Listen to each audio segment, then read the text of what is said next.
আলাইকুম। আমরা এই মুহূর্তে আসছি দেশ বাংলা টিভি থেকে। তাদের এখানে কেন আন্দোলন হচ্ছে, কি জন্য তারা এখানে বিক্ষোভ মিছিল করছে, আমরা তাদের সাথে কথা বলি আর তাদের বিষয়ে জানি কি জন্য আসছে তারা। আসসালামু আলাইকুম আপুরা, কি অবস্থা, কেমন আছেন? ভালো আছেন? আপনারা কি জন্য আসছেন এখানে? আসলে আমাদের শ্রমের কোনো মূল্য নাই। আমরা মানুষের শারীরিক শান্তিতে এরপরে দিয়ে আমরা কত কি করি, কত কষ্ট করি। আমাদেরকে বৈধতা দিতে হবে। দেশের সরকারের কাছে আমাদের আবেদন, আমাদেরকে বৈধতা দিতে হবে, না হয় আমরা কাপড় খুলে রাস্তায় নেমে যাবো।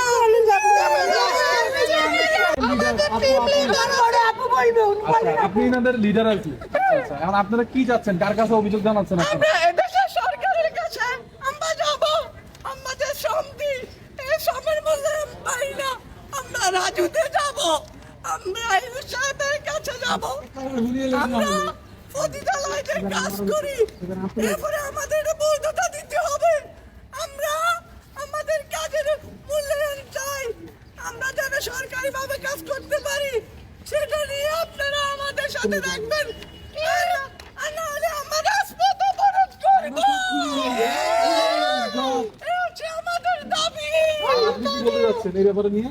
আমি বলতে চাচ্ছি যে আমরা কাজগুলো করি, আমরা মানুষদেরকে শান্তি দিয়ে আনন্দ দিই, কিন্তু আমাদের এই কাজটা সরকার যাতে বৈধতা দেয়, এটুকু আমাদের দাবি। আমরা আর বেশি কিছু বলতে চাই না।